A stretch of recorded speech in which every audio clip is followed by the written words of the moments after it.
Fala aí pessoal, tudo certo? Eu sou o professor Lucas Sequinel e hoje vamos falar um pouco mais sobre o continente europeu. Olha só, bacana, né? Vamos investigar primeiro aspectos gerais do continente europeu. Então, antes de tudo, é bom lembrarmos que o continente europeu, apesar de densamente povoado, de aspectos culturais muito significativos, do imenso número de países, nós estamos falando de um continente que possui um pouco mais de 10 milhões de quilômetros quadrados. Estamos falando do segundo menor continente, à frente somente da Oceania. E é legal lembrarmos também, né, que no continente europeu se encontram alguns dos países mais ricos e mais industrializados do mundo, né? E além disso, nós temos aqui a União Europeia, que é sim o maior bloco econômico do planeta. Nós temos aí a divisão econômica, aliás, a divisão política atual do continente europeu, incluindo aí países transcontinentais, né? São aqueles países que estão em dois continentes ao mesmo tempo, como a Turquia, parte europeia, né? E também a Rússia, que possui aí uma parte europeia. Ambos também estão na Ásia. Bom, né? Tem aqui uma perguntinha. Além da Rússia, cite outro país que apresenta, né, território dividido, parte europeia e asiática. Observe o mapa acima, então facilmente você vai responder que é claro, a Turquia. Né? Tem até uma caixinha de texto falando sobre o país, né, Turquia, que é um país bastante polêmico, né, por assim dizer. Né? E também tem aqui uma caixinha legal, ó.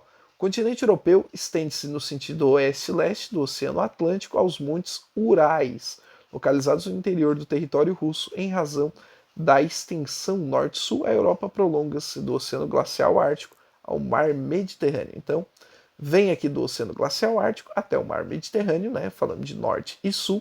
E quando nós falamos de oeste, vem desde o Oceano Atlântico até os Montes Urais, que estariam aqui exatamente, né, mostrados aqui na faixa territorial, a extremidade da Rússia. Né.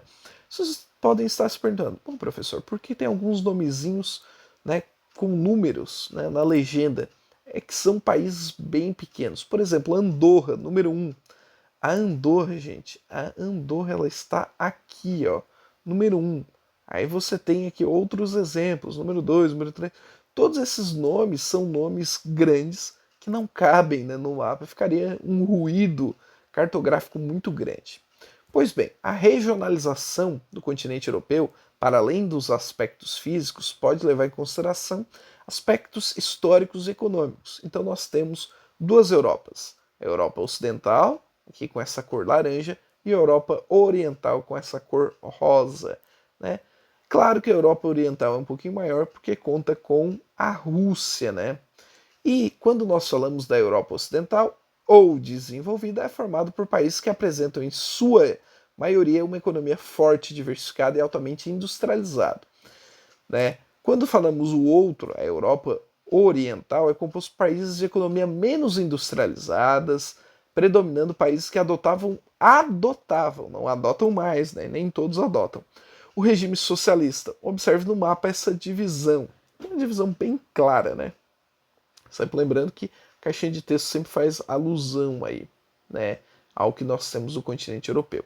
E quando nós falamos da divisão política entre Ásia e Europa, nós estamos falando também de algo bem interessante, né? Porque a Europa é um dos continentes, dos menores continentes, constitui também a maior península do mundo. O território do continente europeu é um prolongamento do continente asiático, né?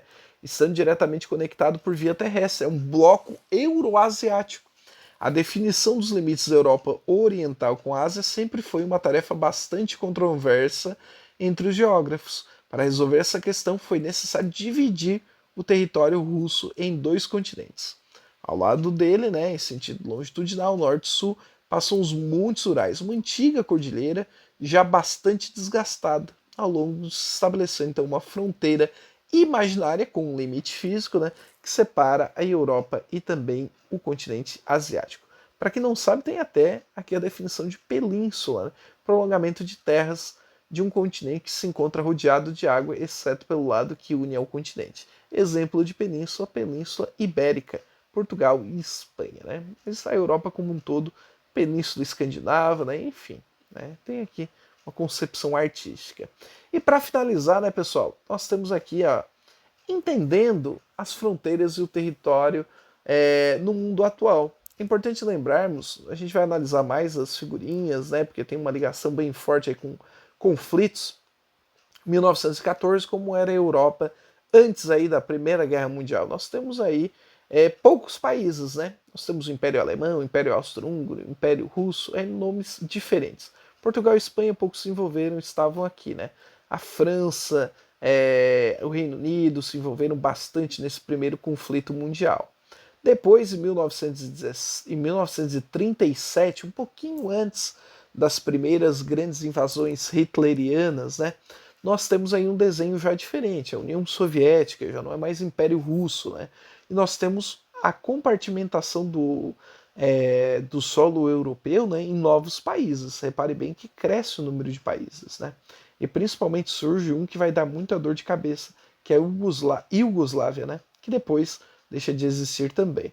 Depois, em 1947, um novo desenho com o fim da Segunda Guerra Mundial. A Alemanha passa a ser dividida, nós temos aí a Itália devolvendo territórios, nós temos a França recuperando territórios, enfim, várias e várias mudanças significativas, né?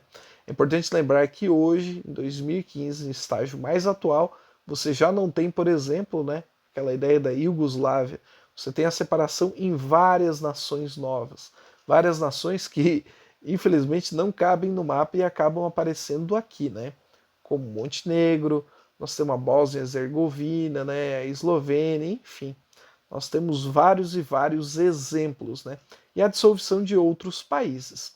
Certo, pessoal? Essa foi uma videoaula de introdução ao continente europeu, para analisarmos como está o espaço geográfico atual, e nas próximas aulas vamos passar a analisar aspectos territoriais e aspectos físicos gerais também.